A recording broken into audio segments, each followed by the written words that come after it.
आज थोडा आवाज माझा कमीच येईल, कारण काय झालंय माहिती का, आज पोरांनी 1600 मीटर मारले आणि 1600 मीटर मारून झाल्यानंतर काही मुलींनी 800 मीटर मारले, काही मुलांनी 1600 मीटर मारले. असं काळजाला लागतं ना. इथं पब्लिक जे पळतंय ना, जे पळतंय त्यालाच माहिती 1600 मीटर मारताना नक्की काय होतंय, पोटात कसा गोळा येतोय, दम भरून येतोय, श्वास घेऊ का नको असं होतंय.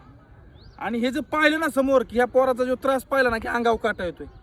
माझं खरंच एक हात जोडून विनंती आहे की जी पोरं जी भरती करतात ना त्यांना खरंच त्रास नका देऊ किंवा बोलू नका काय, कारण ते एखादं वर्ष जातं अलीकडे पलीकडे होतं, फेल होतं, त्याला माहिती की काय जीव निघतोय. हा जे 1600 मीटरचा जर ट्रॅक मारायचं म्हटलं ना तर नॉट अ जोक.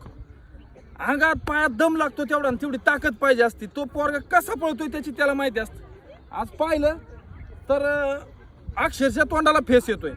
त्यामुळे जे पोरगा करताय ना त्याला प्रोत्साहन द्या, त्याला मोटिवेशन द्या, त्याला उत्साहित करा, पण तुम्ही त्याला नाव नका ठेवू. कारण 4-2 वर्ष जाता अलीकडे पलीकडे होतं, एखाद्या मार्काने असतं, थोडी शेवटी नशीब आहे, कष्ट आहे, हे सगळ्या गोष्टींचा विषय आहे त्याच्या पाठीमागं. फक्त तुमचं माझं सांगणं काय की बाकीच्या जनतेने त्यांना थोडं सहकार्य केलं पाहिजे, सपोर्ट केला पाहिजे, एवढंच माझं म्हणणं आहे. कारण हे करणं सोपं नाही. हे एक राऊंड पाहिला, हे राऊंड उभं राहायचं जरी म्हटलं नाही तर खरंच इथून ताकद ठेवावं लागते, इथून मजबूती ठेवावं लागते, तेव्हा तो मुलगा त्या 400 मीटरच्या ट्रॅकवरती उभा राहू शकतो. आलं का लक्षात? त्यामुळे हात जोडून विनंती आहे की बाबा मुलांना सहकार्य करा. पोरं जीव काढतायत त्यांना सहकार्य करा, तुझं काम होईल म्हणून म्हणा.